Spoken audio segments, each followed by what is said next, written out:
Good evening and welcome to class 1 of week 7 of the Psychology of Organizational Development. Today we'll learn about employee empowerment.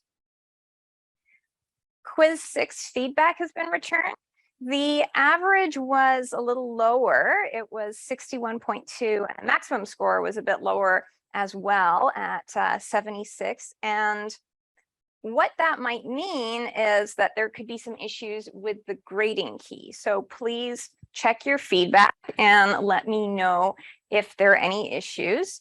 You're also always welcome to meet with me to discuss kind of quiz results and go over, what you got wrong and why, and make any changes we need to make. And I'll also point out another thing that I like is that the standard deviation is continuing to fall. Okay, so the distribution's tightening up and it's now down to 9%. And what that means is that students who are getting lower scores are pulling ahead. With regard to the teams, I hope you guys are getting to know each other and getting together.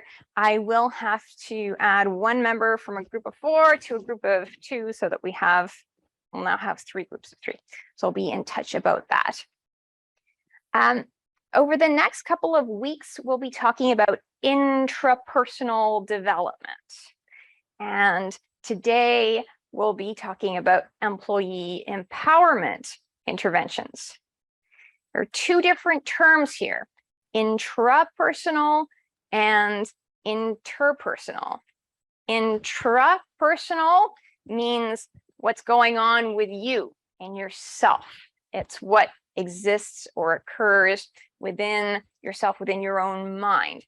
And so intrapersonal interventions would be about increasing your skills, right? Training you somehow so that now you're more skilled, now you're more knowledgeable. Maybe we would help you set goals. That's about you. And employee empowerment is that idea. It's about helping somebody set goals, training them, helping them to be the best that they can be.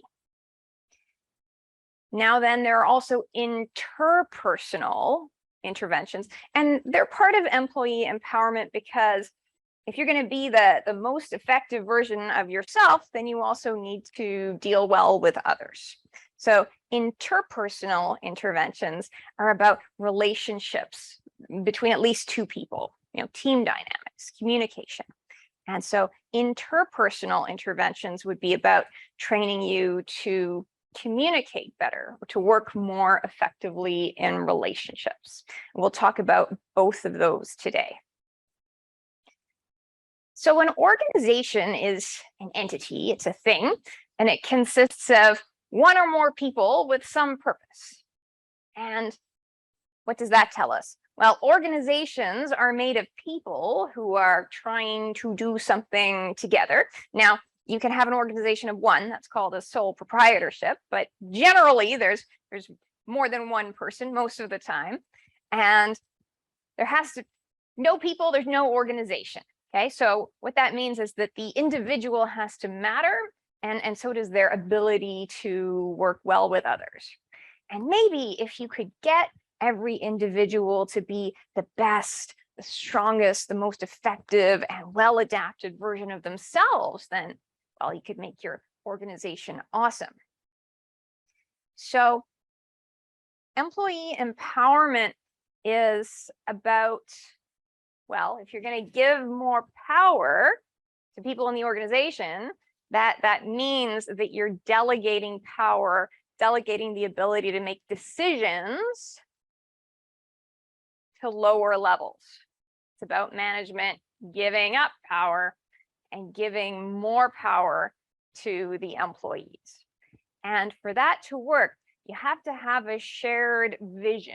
Okay, everyone has to be going pretty much in the same direction, because an organization is at least 1 person, usually a bunch of people who have a purpose. Okay, and that purpose relates to the vision. So you can't have everyone going off in different directions doing their own thing. And we hope that by empowering and engaging employees, that they will develop a sense of responsibility, and they will be they'll feel really part of it. They'll buy into it, and they'll do their best and act responsibly, and they'll be proud of what they're doing and proud of being part of the organization, and maybe they'll be loyal too. That's what we hope. So we have interventions that are aimed at enhancing the development of individual employees. And we have intrapersonal interventions that are about helping the skills of the employee, helping him make better decisions, helping him self-manage, right? If you're going to be a very successful employee, you need the ability to manage your emotions and manage your stress. And then we also have interpersonal interventions that are about how well we communicate, how well we work in a team, how well can you help a team come to a consensus decision, and can you manage other people? Employee empowerment relies on the assumption that you can align the individual's purpose and goals with those of the organization, right? So that you're all headed in the same direction. So the individual's purpose and vision has to be congruent with the organization's mission and vision. And so therefore, individual career matters. And here are some relevant concepts from career. That the person's interests matter. What are they interested in doing? Their values matter. What do they care about? And their talents matter. I'll talk about all these things next week when we have a lecture on career. But if you have a skill that is really, really well developed, that makes you stand out, then that is your talent.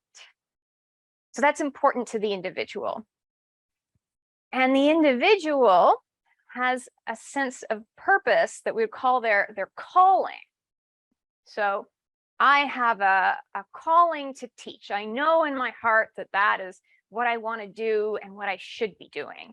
But I don't have a calling to be an auto mechanic or to be a landscaper. And I don't feel called to do that, but I do feel called to teach. And maybe you too have some sense of calling, and all the employees in the organization have a sense of personal calling. And how can they engage that in order to help the organization, help the collectivity achieve their goals?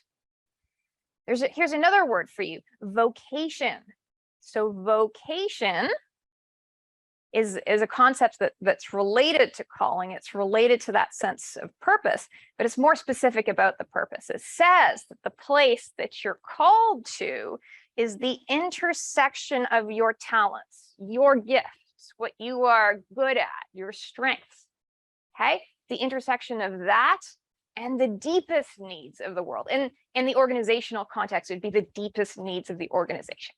What are you really great at? What is your gift? And how can we leverage this to help the organization? Maybe if we did that, you'd be pretty happy and things would be going well for the organization too. Now, these are all assumptions. We assume that this is a good idea. It sounds like a good idea, but in real life, things don't always pan out that way. And what if you train somebody, and what if you help somebody discover their calling and they say, I'm going to go do this for another employer. Maybe somebody else will pay them more for that.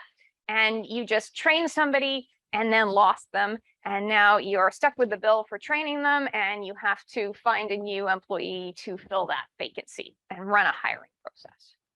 Well, that doesn't sound like it's in the interests of the organization. Right? What if they realize when they discover their calling that working for you just isn't what they want to do, that the company values are not aligned with their own values, and they realize they're best off leaving? So we're assuming that what's best for the individual is what's best for the organization, and there's this partnership. But in real life, sometimes it's not the best partnership. Sometimes that might not work.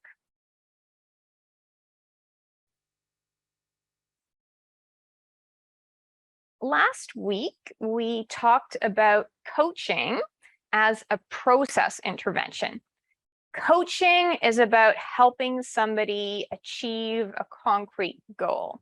So let's say that you say, Tanya, I want to have 70% on my quiz next week. And so we say, so how would I coach you on that?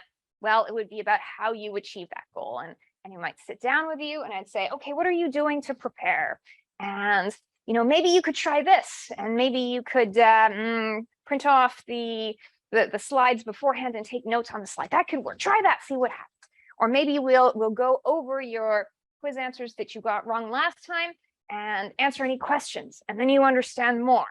And that would be coaching, but it's about achieving that concrete goal. And coaching is wonderful. It's a supportive practice where you help somebody develop and apply their skills so that they can achieve some worthy goal. So coaching is a real skill, and it can serve you and others very well when, like all tools, it's used appropriately and ethically.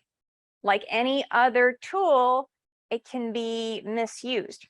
Now you can see, and you can see this from the slide and on my LinkedIn, that I am a certified coach practitioner, according to the Certified Coaches Federation.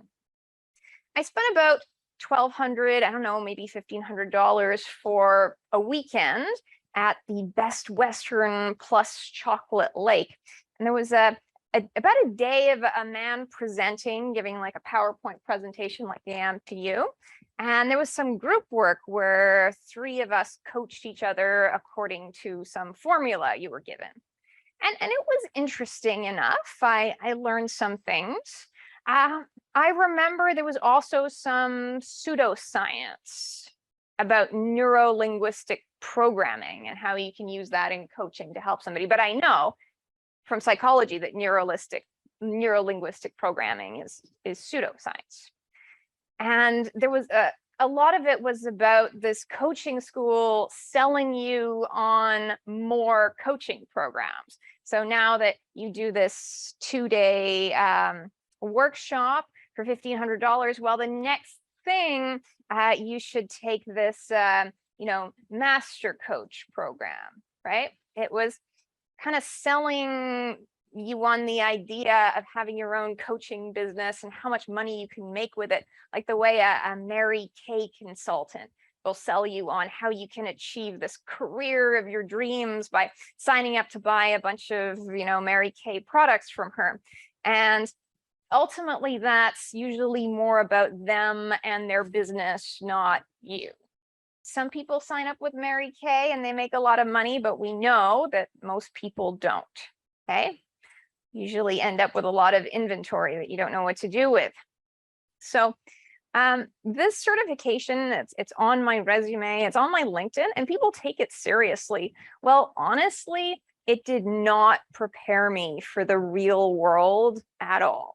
It did not give me the awareness or the skills to deal with the major ethical issues that I ran into on my very first assignment that I had with that certificate.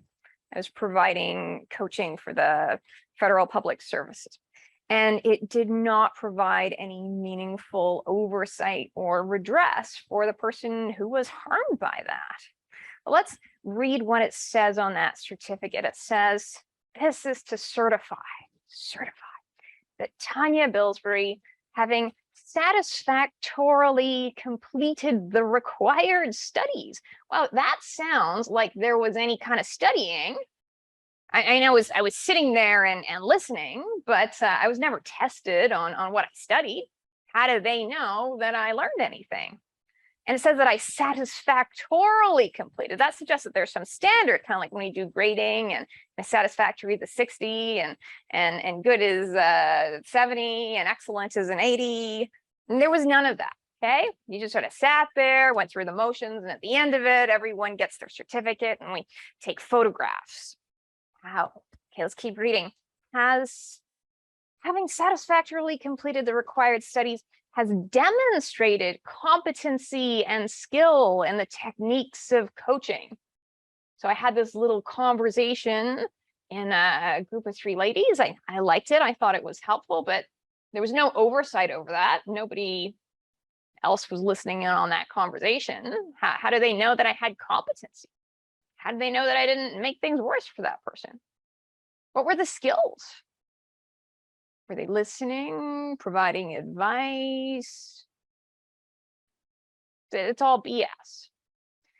So it says that I am hereby qualified as a certified coach practitioner, in witness whereof the signature of the administrator is affixed on this 29th day of October 2017 in Halifax, Nova Scotia. How lofty. It even has a certificate number.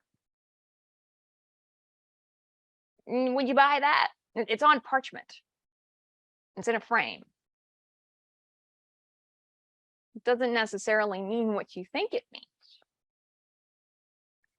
I am a survivor of discrimination and harassment here at St. Mary's, and one of the things I was supposed to do and felt pressured to agree to do, but I ultimately put my foot down and did not do, was to get conflict coaching. Discrimination or bullying should not be whitewashed and sanitized as conflict. So that coaching intervention was inappropriate. Not that I had it, but I don't think that should be recommended to anyone who's sort of the complainant in a case like that. Right? And the other person was not asked to get any kind of conflict coaching. They were assumed not to need it.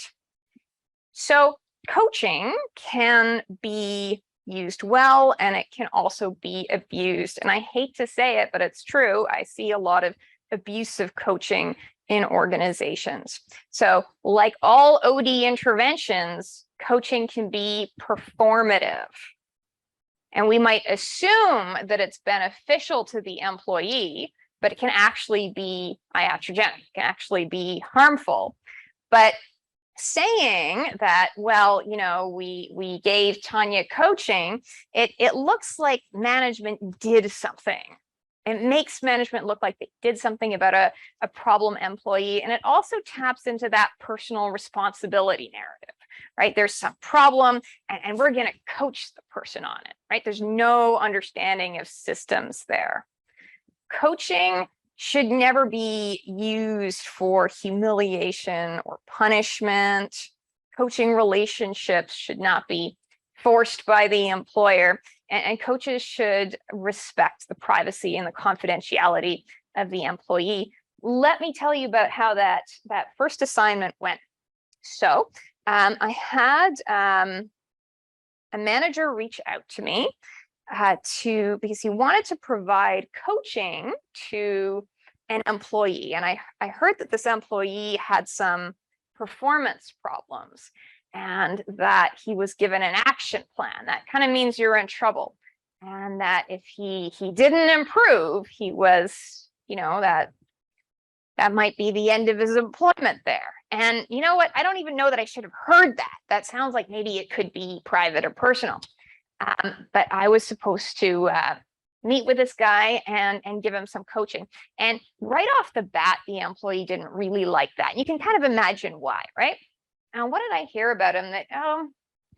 So it was a new manager who had asked for the coaching, and it sounded like the old manager who had just left really had it out for this guy and may have given the new manager, I don't know, set him up to look at this person through a negative lens or through a dark lens. And so when I met him, I was sort of surprised to discover that he was great. Actually, we had a rapport, and I was talking to him, and what I discovered in talking to him was that, you know, he really cared about what he was doing. He was a public servant, and he really wanted to apply his talents, apply his skills to do things that would help Canadians, to do things that the Canadian taxpayer would be happy to pay taxes for. He seemed like a great public servant.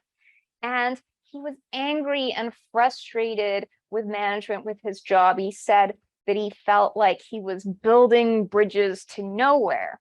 And it seemed like the problem was that they sometimes had money that maybe they had to spend the money by the end of the financial year. And so they would just sort of say, oh, okay, well, do this, do that, come up with some idea, but it's not really planned out. And it's not what he was, the projects that he was given to do were somehow meaningless. He could see that this wasn't leading to any good, and he felt like he was sort of wasting himself and he was wasting his time, and he was sort of irritable. And so I heard that one of the issues with him was that he'd make sort of provocative comments at meetings. And well, what can a coach really do there? That's a big systemic problem about the kind of work that public servants are doing and the way that the work is assigned, and whether what they're doing is effective or efficient. And can I fix that? And can he fix that? Well, what I had done was trying to make him more aware of his values and think about ways that he could express that.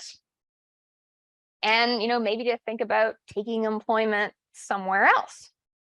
So we were contracted for 4 sessions, and that was the first one. And I thought it went well enough. And I contacted him again after about 2 weeks for the second session. And he sent me an email declining it. And it was a little bit rude, and I thought it was quite funny. It wasn't too rude. He made a joke in it, and he expressed that an employee shouldn't be coached in that way, that this was really a problem with management. And I thought, okay, what can you do? And I called the manager to say that we would not be completing these 4 sessions. And I tried to be sort of quite positive about the guy, as I thought he was, he seemed like a good and talented employee. And I certainly in that time with him, I didn't see that he was some kind of an outlandishly badly behaved person. I wonder now if he was being sort of constructively dismissed. Anyway, I mentioned that, I thought the email was funny, and I thought that was fine. We hung up, and that was that. But then maybe half an hour later, the manager called me back, and he wanted that email. And the email was sent to me by the coachee. And it didn't feel right. It didn't feel right. But he explained to me that, he's the manager, and as a manager, he's responsible for creating a psychologically healthy workplace. And something about how the fact that it's sent on a work system, it's a work email, and maybe he has the right to it. And I felt weird about it, and I sent it. So I forwarded it. And then about half an hour after that, I felt like, oh, I know that's the wrong thing to do.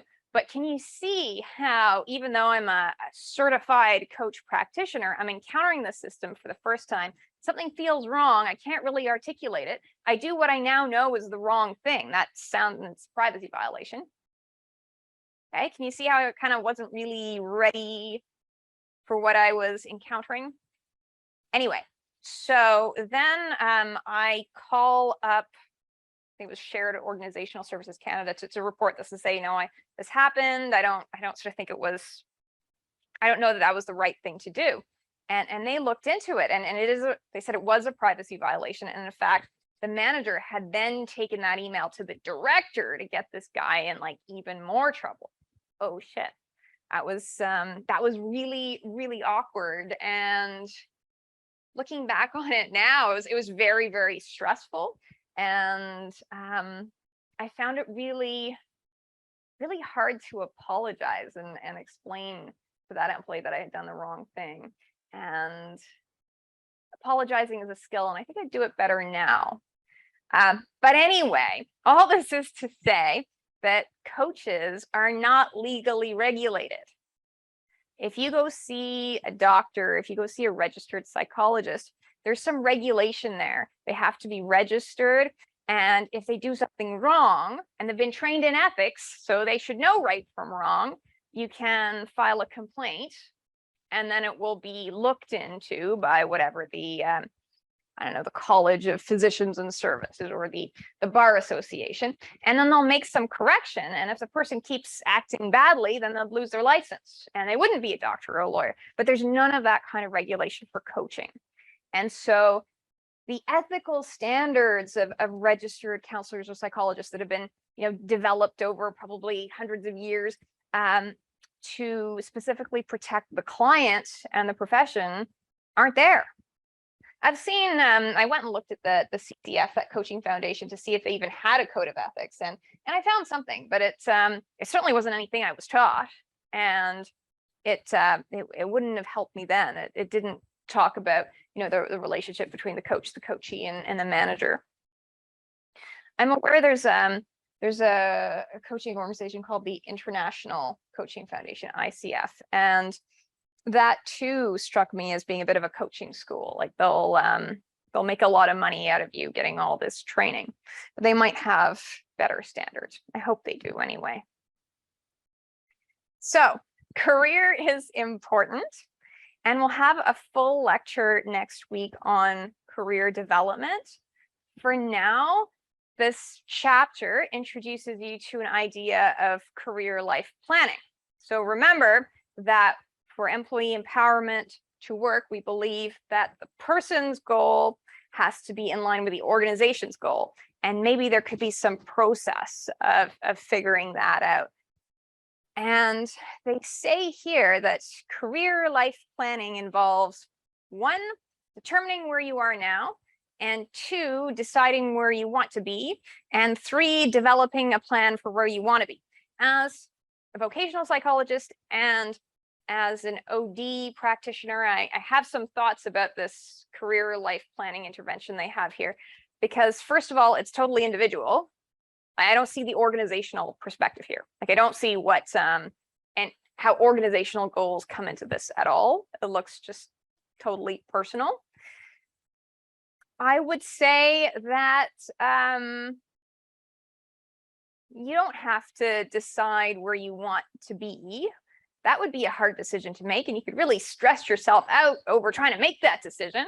But what you can do is have a broad direction that's the direction of your values. Let's say that you value kindness. Well, maybe every day you can do the kind things, and that way you wayfind in the broad direction of your values. And that's kind of a better way to do it than to say, I'm going to achieve this and put everything towards achieving it, because things change in life, okay? Ultimately, your life needs to align who you are, where you are, with what you believe, those are your values, and with what you're doing. What you're doing should reflect who you are and what you value. It should reflect your skills and your talents and your values.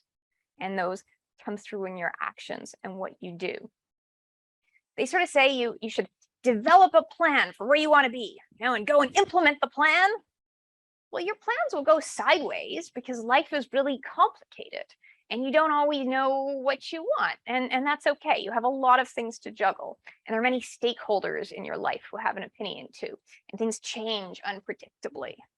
So your plan, if you come up with a plan like that, well, it'll probably go sideways. And you'll need to be ready to shift gears as things change, so you can keep moving in that direction of your values and the kind of, say, the lifestyle that you value and the way of living that you value. It's kind of like going west. You never get there, but you can know that you're always heading west.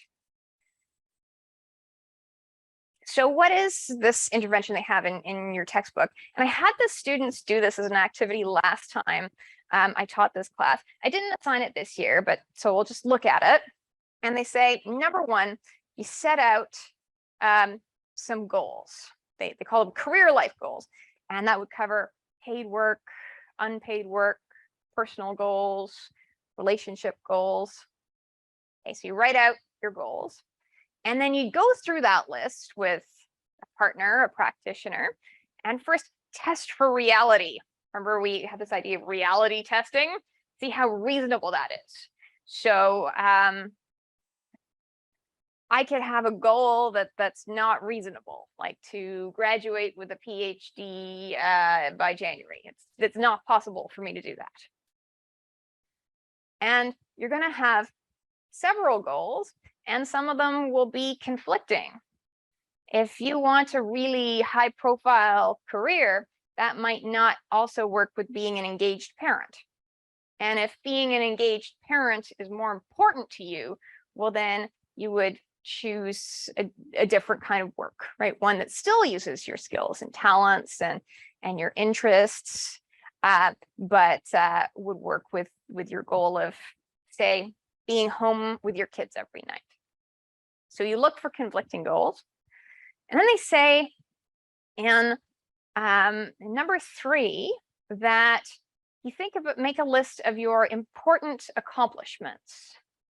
These are peak experiences, things that you did in your life that made you feel good. And what's that about? So if you were to think about some of your own most important accomplishments, what does that tell you about what you value? And they say that there's things that made you feel satisfied. You can have an important accomplishment that you don't really feel great about. So you might have I don't know, well, okay, so I have that certificate as an accomplishment. I don't feel satisfied with that coaching practitioner certificate, okay? So that's not telling me what my values are.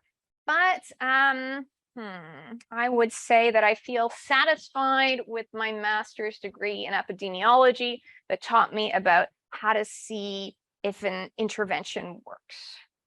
Because I think it's important to know whether our interventions work or whether they're doing harm or wasting money.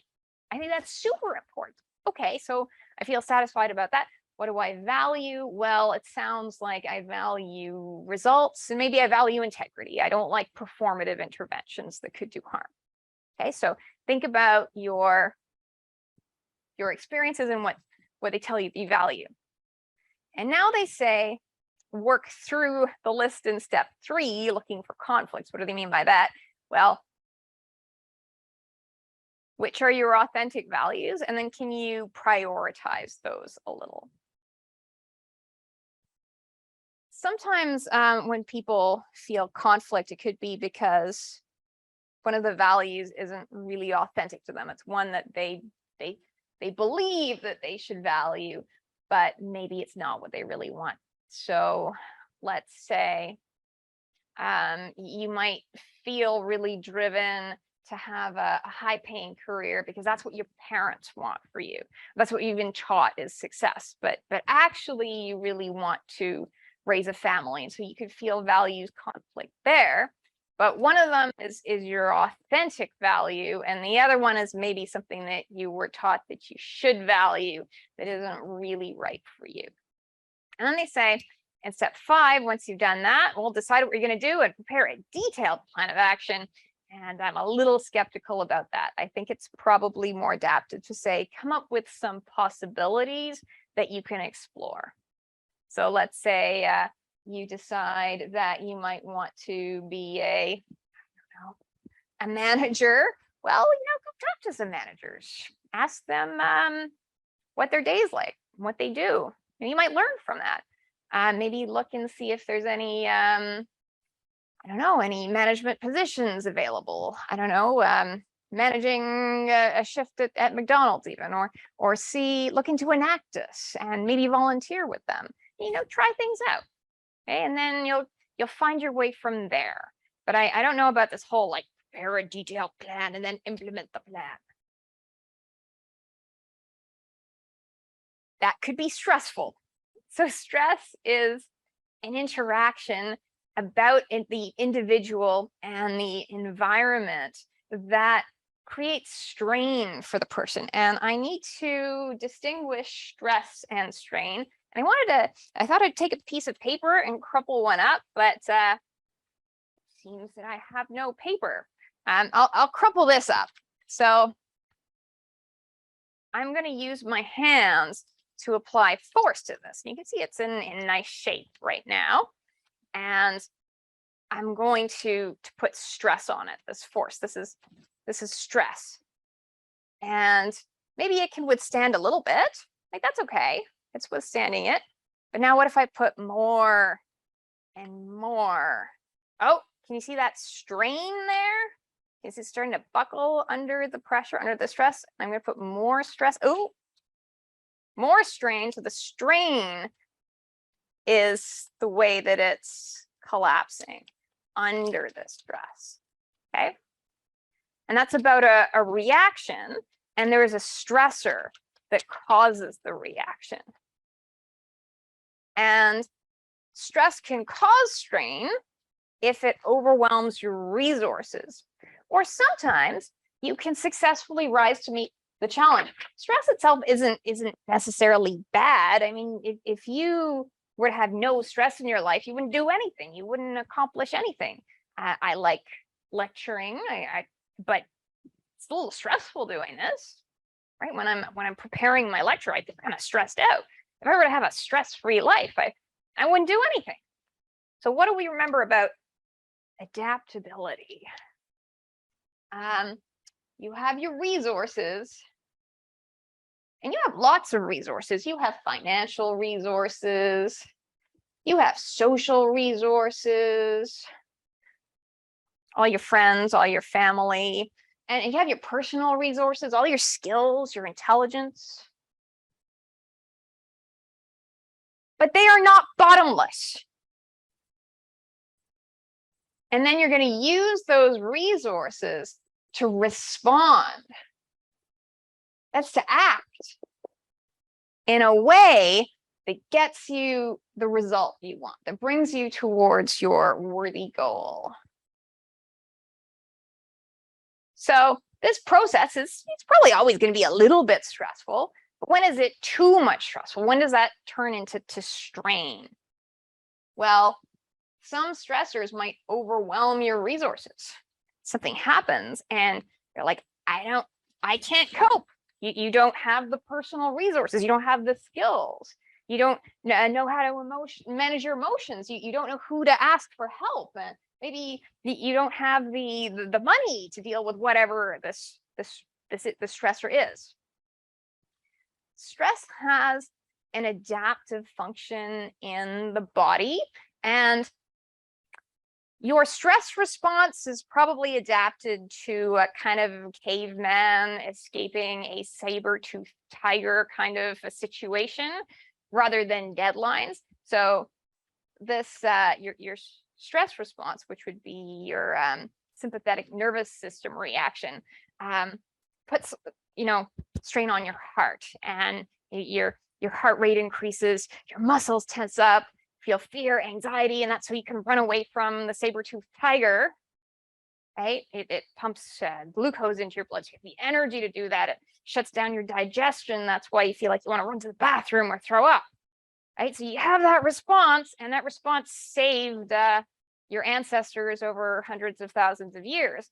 But now you're triggering that response a lot with, oh no, there's the quiz due by the end of the night on Sunday, and what's my grade? And those are artificial stressors that we give ourselves a lot of in the modern world, and that does put strain on your body. So there's all kinds of things that could be stressful at work. Change itself is stressful. Restructuring, oh no, now you got to work with different people, but you just got to know those people. Now you're doing a different job. You have to figure out this new technology. When there's downsizing, it's stressful for people to lose their jobs or to be afraid of losing their jobs. Well, it's also stressful for the survivors, because maybe you didn't lose your job, but now you have to do Joe's job too. Unexpected changes in schedules can stress people out. You thought you were going to work on that, but oh no, now you have to do something else. Other people can be stressful, right? In having interpersonal conflicts. But the biggest source of stress, job stress for most people in most workplaces, is the relationship with their immediate supervisor. And in fact, when there's workplace bullying, I think it's, if I recall correctly, about 80% of the time, the person that's doing it is the supervisor. What else?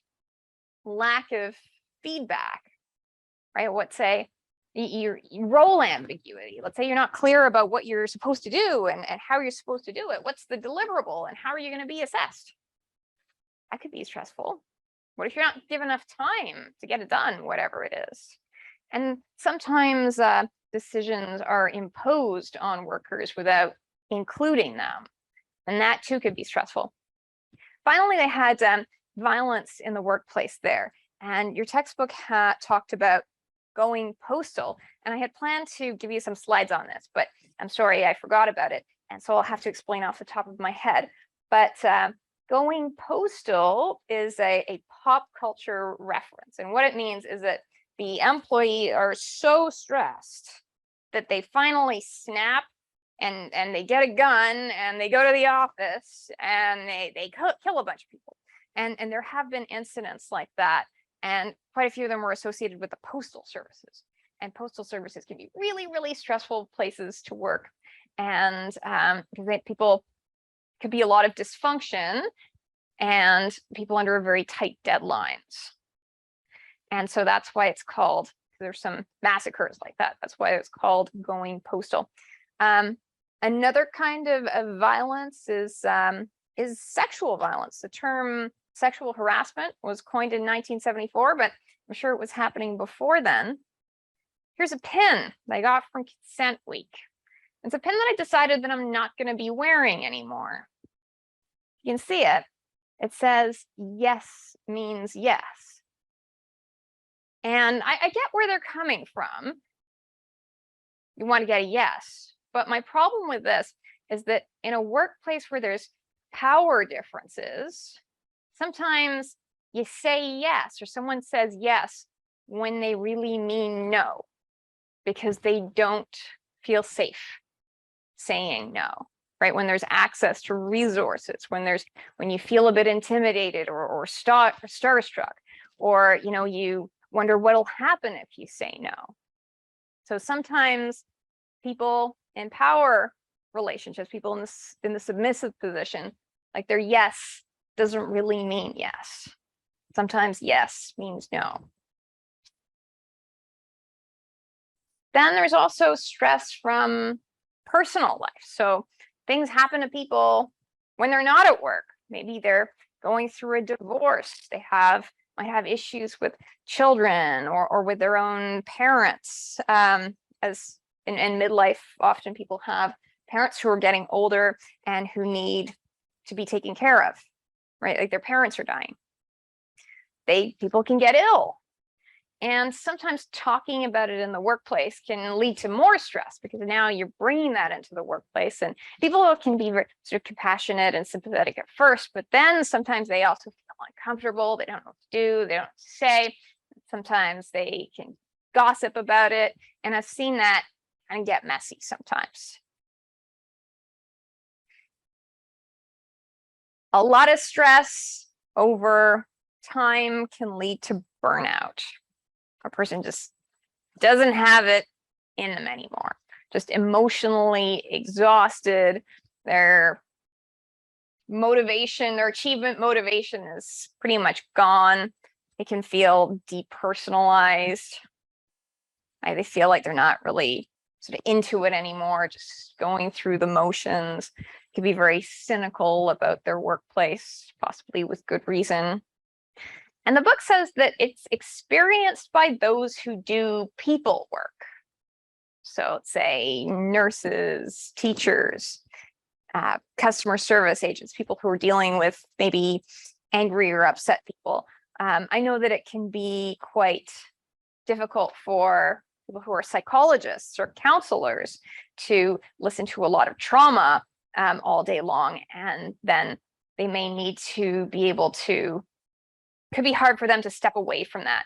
A counselor here was telling me that what she would do is that as she left the university every day, there was a plant that she'd look at, and she'd sort of take all of that baggage and she'd put it on the plant and then leave. I want to add to that because, I don't think it's just about dealing with other people all the time, because that interpretation doesn't consider the system, and systems are important. Burnout also happens when people do people work in shitty, dysfunctional systems that hurt people and that don't give the practitioners the support they need to do their jobs. So what can we do about it? Stress management interventions are about helping individuals cope with exposure to stress. And if there is a systemic problem, the fix should be to address the system, right? From your chapter on diagnosis that you want to figure out what the root of the problem is so that you can go solve that problem. Doing things to help an employee relax or to give them the skills so they don't have outbursts under extreme stress is, I think it's part of the puzzle, but we tend to over focus on that. So some things that you'll see are like wellness programs, help people relax. They put career life planning there, but I haven't seen that before, but I'll go with it. And I'll do, stress management workshops and seminars. What I noticed about all of these is that they don't have that systemic angle. Some employers will have wellness programs that'll try to help employees improve their diet and exercise. You know what?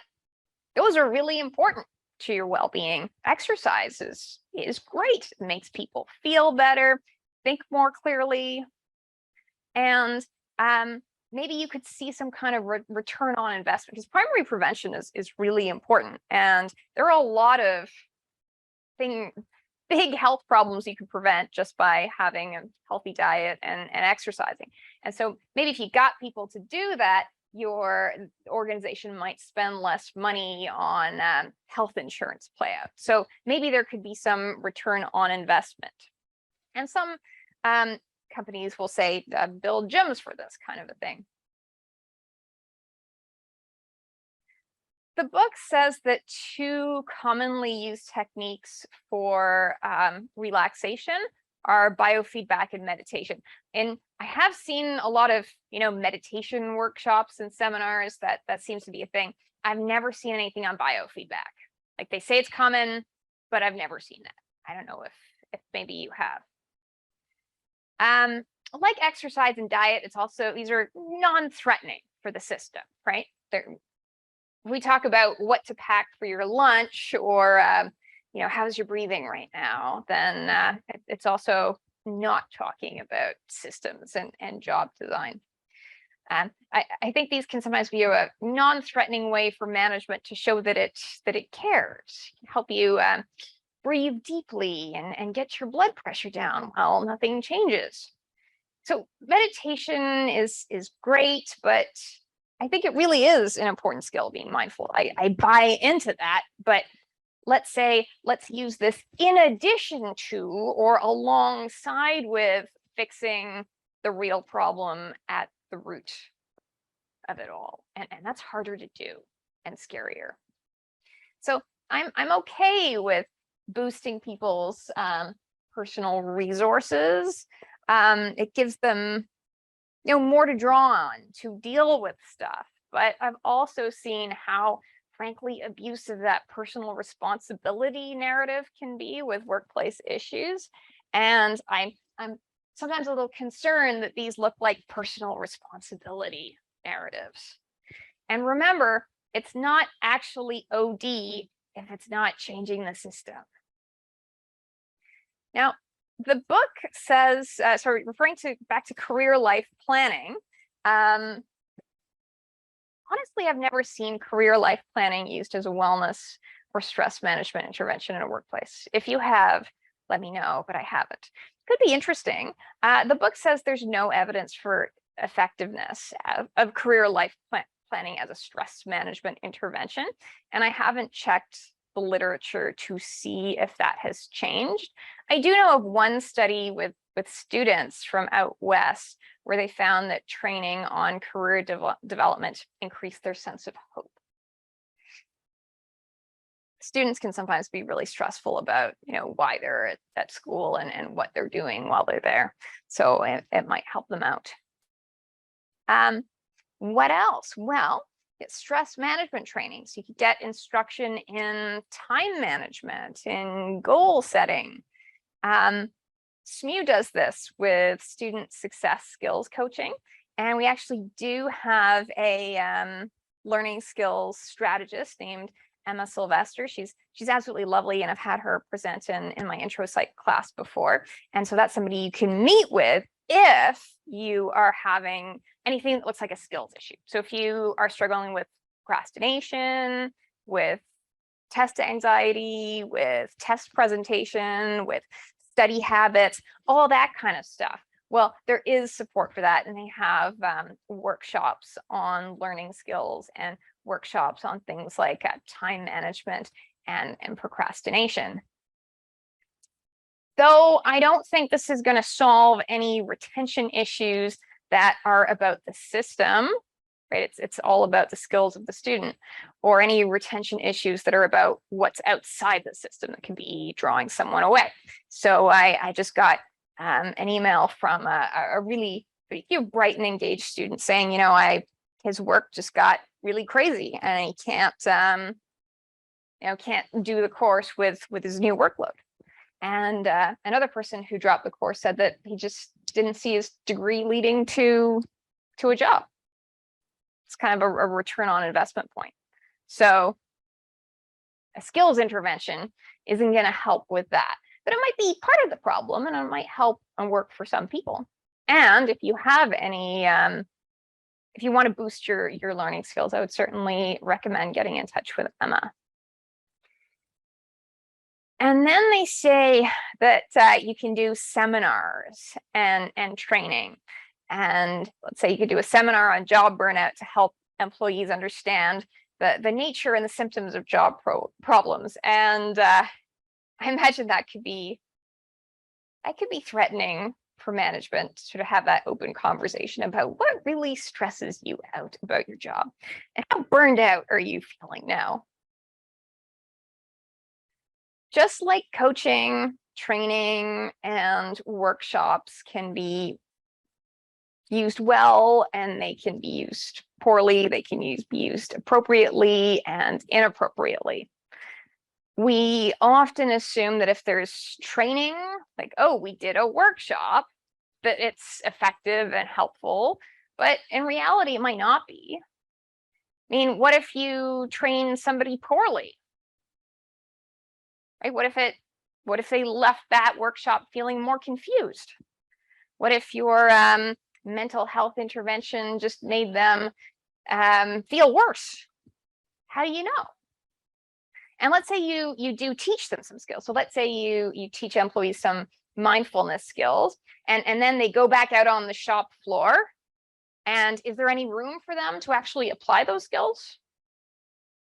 And if they learn something, how long do they retain that before they forget again? Do you need to have some refresher sessions? I'll also say to beware of training, just as with coaching, as some kind of a disciplinary method, as it can be received as an insult, just like that employee was quite insulted by the idea of me coaching him, insulted by the idea that he needed coaching. I'm sure you could insult somebody in the same way by saying that, they need to get some training. If their skills in an area are quite low, it might be quite natural to suggest training on those skills. They might be happy to receive it. But if it's on some kind of social thing, psychosocial thing, like let's say conflict resolution, even sensitivity training, that can, I don't know, maybe you need to be diplomatic about how you do that if it is really needed. I felt when I was a grad student here, I was pressured into attending a workshop called Navigating Organizational Conflict. And it was supposed to have been offered to me as a resource. Yet when I saw the poster, I was told to go and find the poster. It was actually a fundraiser event for this Peaceful Schools International. And that's a charitable intervention that gives workshops to kids in schools. And I had to pay money at the door to get in, right, and donate to this organization despite not endorsing it. So my master's degree is in evidence-based programming. And so I have a pretty good working knowledge of, what programs work for school bullying and social emotional skills. And I know that the things that they promote, like peer mediation, are actually known to be iatrogenic. So that's the last thing in the world that I want to give $20 to and spend my personal time in the evening on, right?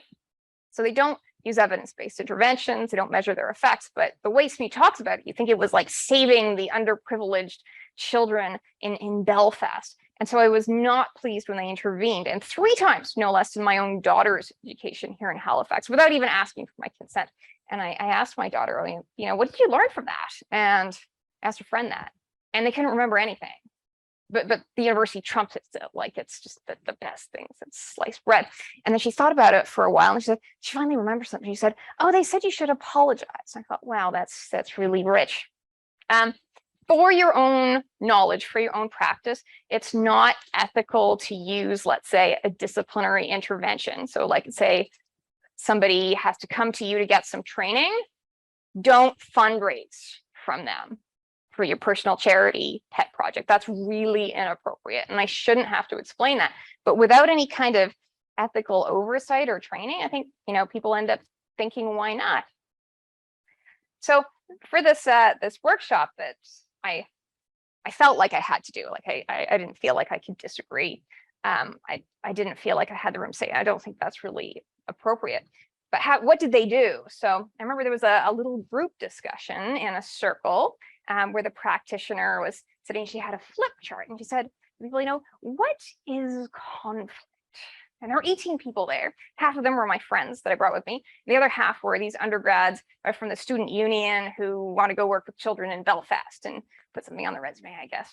So, somebody said, well, conflict is different views. So we write different views up on the flip chart. And I'm sitting there thinking, I have a child to be with now. Why am I here? I didn't learn anything from that had anything to do with navigating organizational and conflict. And what the hell, a student should not be responsible for managing organizational conflict.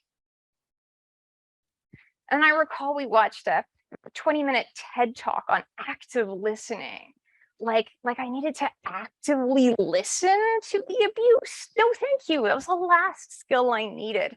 But I imagine that that's an appealing trait of the corrected submissive who will now sort of listen. So the piece that I was being sold was, to my mind, really about the silence of the good submissive. That's what peace meant. Anyway, somehow I don't think this intervention was effective. And that makes a point. Just because you give somebody a training session doesn't mean that you achieve the results that you think you achieved. So those are some interventions that are focused on the employee. So intrapersonal ones. Now let's switch and think about the interpersonal ones that are about our communication skills and how we relate to other people. And there's something called laboratory learning, and that comes to us from the deepest history of OD, which is around the 1940s, 50s, at the National Training Laboratories, where Kurt Lewin had this idea of doing something called T groups, training groups. And people would go to this little place in Maine, and they'd sit around in circles under trees, and they would have these conversations with each other in the group where they would react to each other. So you would say something to the group, and someone else would say, well, this made me feel that, and this made me think of that. And you kind of learn what your effect is on other people. The book says that sometimes they're called encounter groups, sometimes they're called training groups, and sometimes they're called sensitivity training. I was like, hey, wait. I don't think that's what sensitivity training means. I feel like sensitivity training could be more of an EDIA kind of awareness approach, where you might learn that, these saying certain kinds of things are maybe things you shouldn't say. Like maybe, I think I told you guys on the first day about how once I was talking to a student and some other student came up and started like touching her hair because it was so interesting because she was a Black woman and she had different hair. Like that's not sensitive. So maybe there's some training that says you shouldn't do that.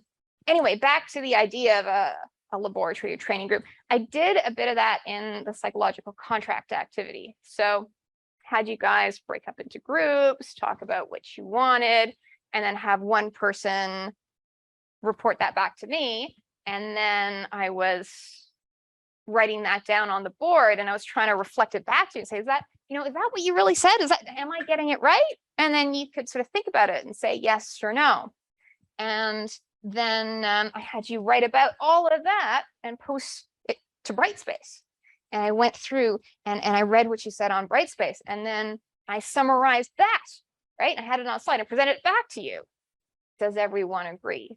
And then we ended up with a misunderstanding, right? When class was canceled and I wasn't there and two people came there. And doing that kind of exposed something, right? It exposed that I hadn't thought about who, I didn't feel responsible for saying that class was canceled when I was the one that made the decision to cancel it. And I learned something from that. And I made a commitment to do something a little bit differently. And we discovered those understandings and misunderstandings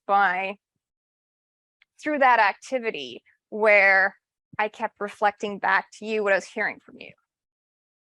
I'm just seeing a chat there. Thank you, Carrie. I'll see you later. So that was a little bit of laboratory learning where you're saying something and I'm listening to it, reflecting it back to you. And then you're hearing that and reflecting something back to me. And we're just kind of learning about our group dynamic from that, learning about how we work together.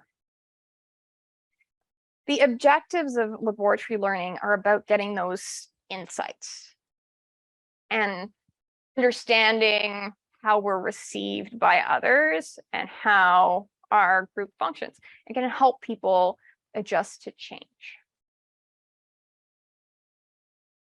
Now here's another tool, the Jahari Window. I hope I'm pronouncing that right. It looks like it's pronounced Jahari, but maybe it's something like Johari, and I wouldn't know. I'll say Jahari for now. Anyway, it's a tool that we can use to understand ourselves and how we relate to others. Obviously, good communication is important to an effective organization. And they say that this is a technique for identifying interpersonal communication style, and I didn't quite follow that. I didn't understand how these are communication styles. They are about how certain factors, which are like what we know about ourselves or self-awareness, and what other people perceive in us and can reflect back to us, but how those factors determine or influence what we say and do. I think I'm not really quite following what they mean by style. What is style?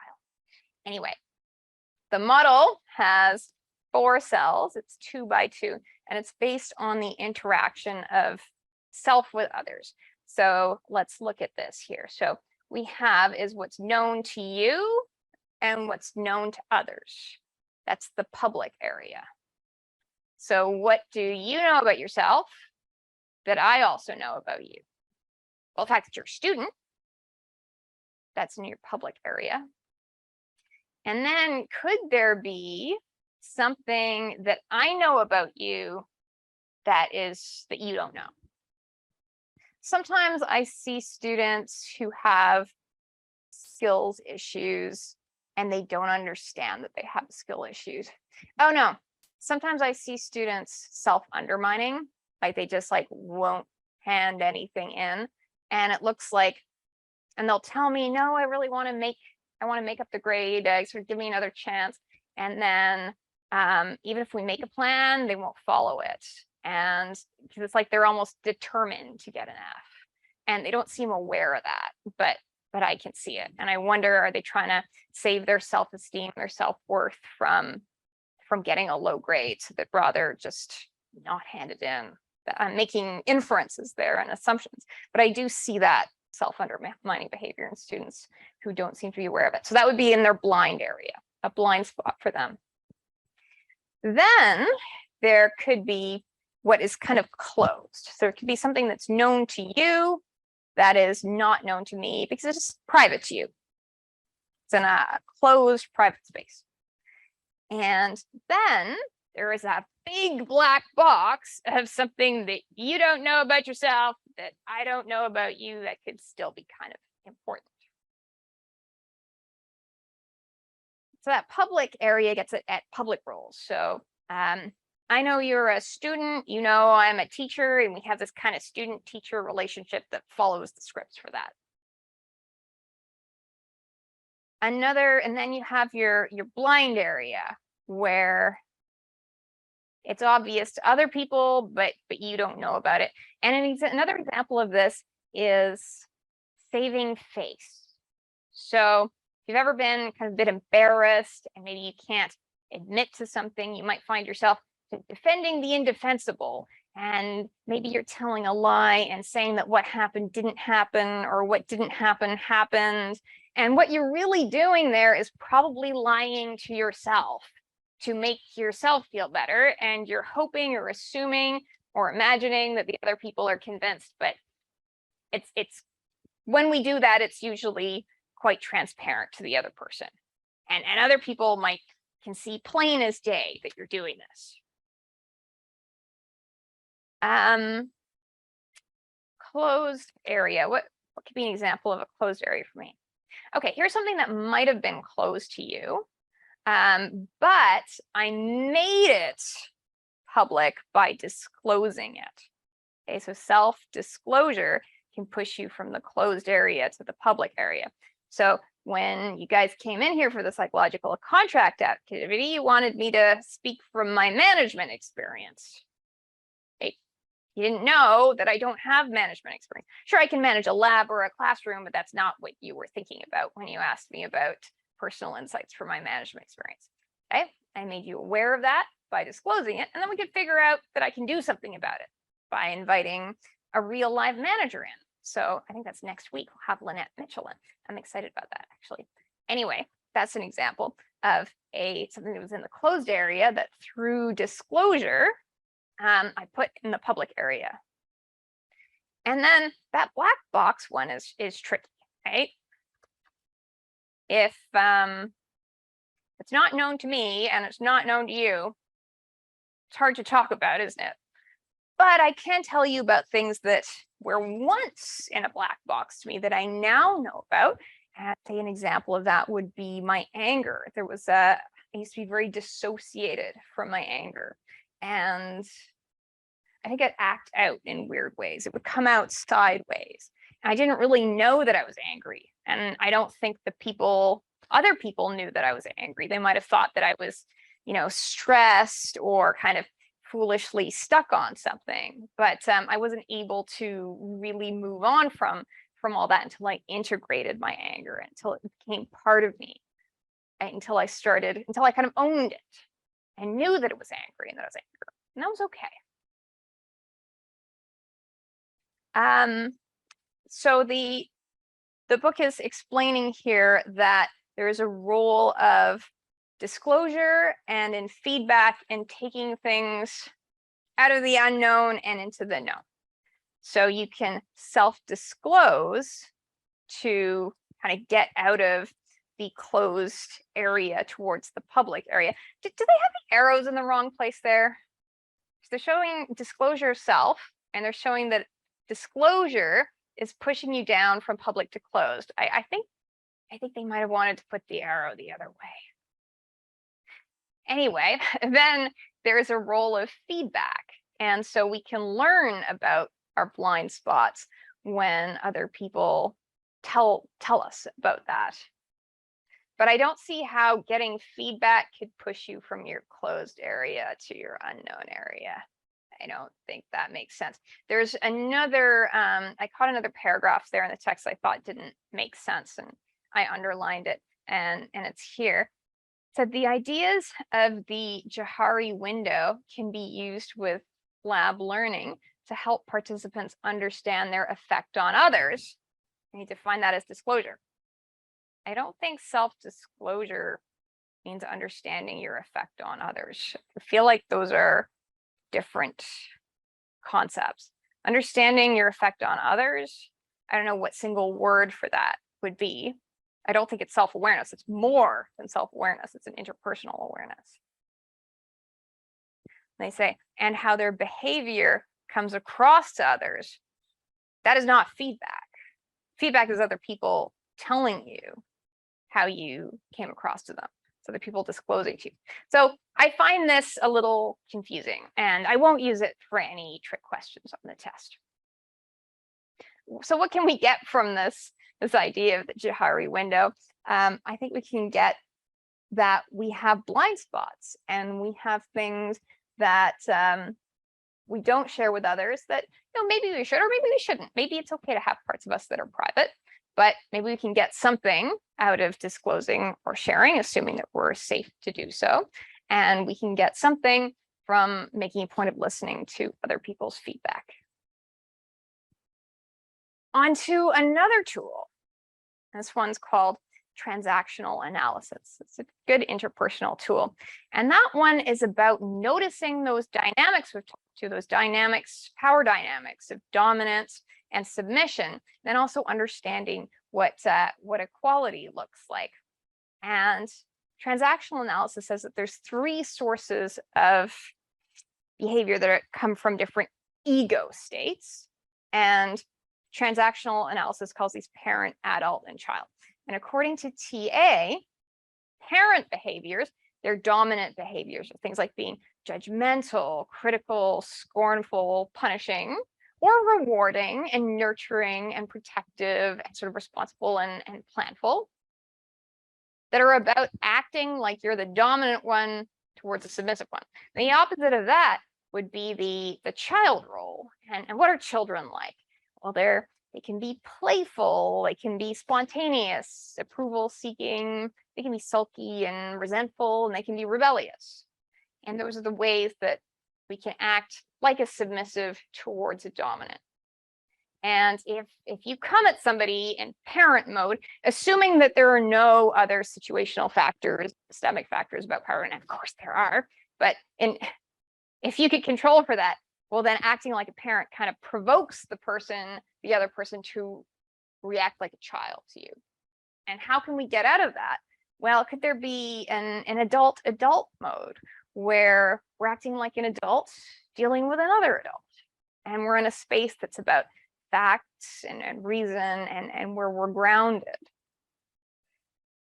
According to TA, all ego states exist within a person, and they're all necessary for your well-being. And I would agree that there's a dominant voice in you and in me that I need to sometimes draw out and use appropriately. And I have a childish side, and there's a way that I am with my bosses that's not the way that I am with you here now. And there's a part of you that that is your fully fledged adult self. Let's say when you're with your friends and there's no power differences. But understanding this can help you better understand your behavior, other people's behavior, and how what you do might provoke something in someone else. So for consensual decision making, you need people to be in that adult space. But organizations that use those power strategies are in the parent ego state, right? They might make decisions without consultation because they know better, and then they impose them and don't want to listen to your whining and complaining when it doesn't work. You should be a good boy, girl, and get with the program, or else. Okay, that's a parent ego state. So according to transactional theory, a transaction is a basic unit of communication, and at any time you're going to be in one of these ego states. And so right here, right now, I'm kind of a bit like her in that parent mode, and maybe you're being good boys and girls and listening and taking notes, or maybe you're not. But you see how that's kind of a little bit of a a parent-child thing where I'm the authority figure and you're the one listening and you're going to get things right for the test, and then I'll be proud of you when you do well. See that? So transactions can be complementary and expected, and that's like if I would come to you in sort of parent mode and say, oh, good job, I'm so proud of you, and then you'd be delighted and happy, and that's kind of in child mode. That's expected.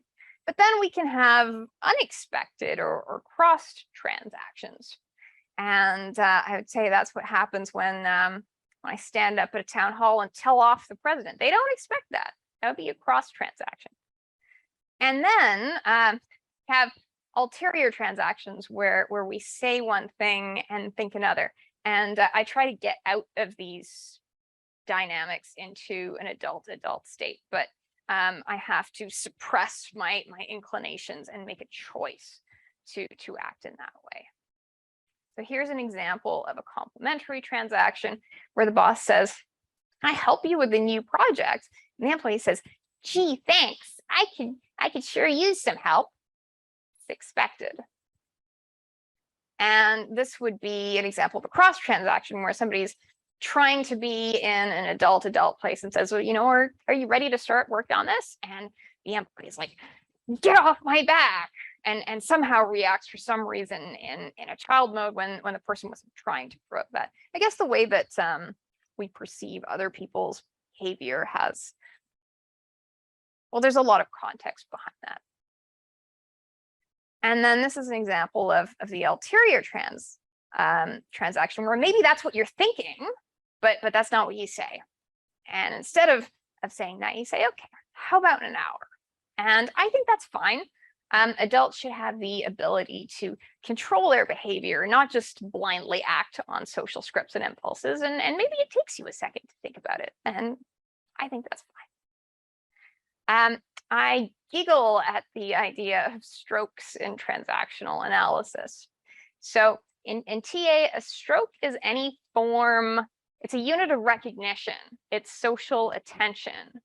And it could be something verbal, something physical, something visual. And it can be something that makes you feel good or something that doesn't make you feel so good. And so in this top picture there, she's getting some positive strokes, and it's verbal and it's probably visual, and that feels good for her. She's being recognized. She's getting some social attention. But if you sort of do something wrong, you're going to get attention and recognition for that too. And there's a role for that in life, right? Like this is transactional analysis is based on child raising, and you cannot raise a child without giving them any corrective feedback. But maybe that doesn't make you feel so great. So there's positive strokes and negative strokes, and positive strokes make you feel good, and negative strokes don't make you feel so good. Strokes can be unconditional, or conditional or unconditional.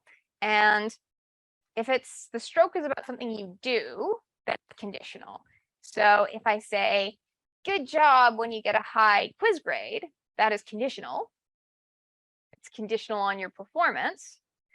But then if I end an email with, "I'm really looking forward to seeing you tomorrow," that's unconditional, right? It's not conditional on doesn't matter what your quiz grade was. And they say that you should be able to do both, right? So unconditional strokes are about human worth and inclusion, and conditional strokes are about the fact that it's a workplace and there are tasks that need to be done and to be done well. So positive strokes they make you feel good. Negative strokes don't make you feel so good, but they are important and necessary, and like with everything, there's an appropriate way and an inappropriate way to do it. And then they say there are crooked strokes, and those are when somebody gives you recognition, but it's in a way that has like double meaning, and maybe there's a message that's transmitted that isn't really about the words. And I was trying to think of an example, and maybe sarcasm. So somebody's like "Good job," and that's not what they mean.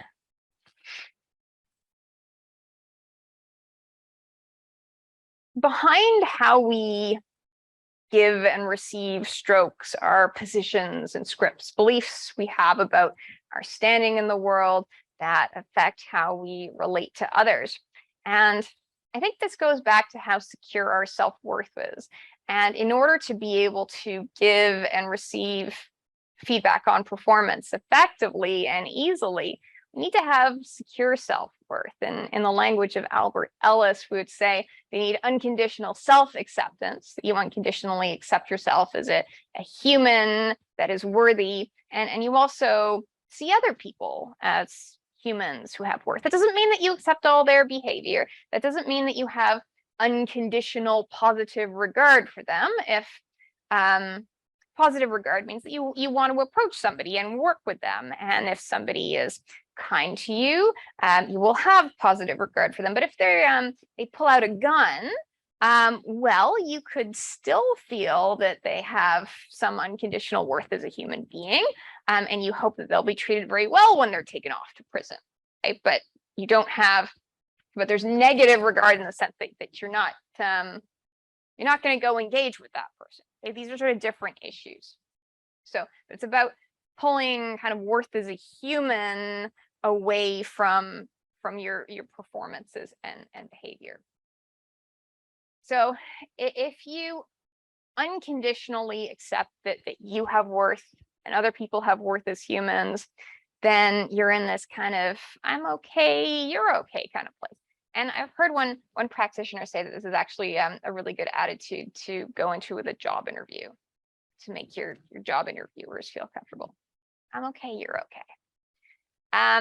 If you accept yourself, but you don't afford the same kind of humanity to others, then you might have a tendency to kind of put down other people, to blame, to castigate and shame them. And that may not be adaptive because it doesn't allow people the full range of their humanity to change. Then you might think, I'm not okay, but you're okay. And if you sort of don't give yourself that worth, but you assume it of others, then you might put yourself in a place where other people could walk over you. And then you might think that you're terrible and other people are terrible too. And that's not going to leave you with a lot of energy. That's probably not an adaptive way to go forward. TA prizes authentic and open communication and wants to put people in this adult place. And I think that sounds great and it sounds very humanistic, but I will sort of remind you that open communications, well, you need a system that supports that. You need a culture that supports that. People need to be safe to do that, right? If you can't make yourself vulnerable in an unsafe space. So that brings me to the end of that lecture. Are there any questions or comments? Okay, so Thursday I'll cover personality. There is no reading for that lecture, but I would like you to take some assessments for a spin. I'm going to put that on your career development assignment. So I'll have you write up your reflection on your career development assignment. But for now, just kind of take the test, get your results, and then we'll talk about how to interpret those scores in lecture. So one of them is the Hexaco. That's kind of like the upgraded Big Five, and it's the most validated personality model I'm aware of. And the other ones are common in the workplace, but a little bit questionable. And those are the Myers-Briggs type indicator. The MBT will type you as having one of 16 personalities. It's a test that tends to mistype people. So a couple of the letters you get are probably wrong. And you might look at your results, think through them and say, yeah, it says I'm an extrovert, but I know I'm an introvert. And then you go look up the type that's like yours, but the introverted one. You might read that profile and think, that was really like me. And then there's the DISC, and that will lump you into one of 4 types. And I didn't want to make you create accounts. in order to use these free tests. So I gave you a different link to go and read about the results so I could get around that. Finally, there is an exciting lecture, the Marshall Lecture in Public Philosophy. I'm really looking forward to it. It'll be held on October the 20th from 7 to 8:30 p.m. on in Burke Theater B. And Dr. Hallie Liberto will be talking about victim blaming, which I've seen plenty of in OD, so I'm looking forward to that. With that, I'm going to turn off the recording and I'm available for office hours.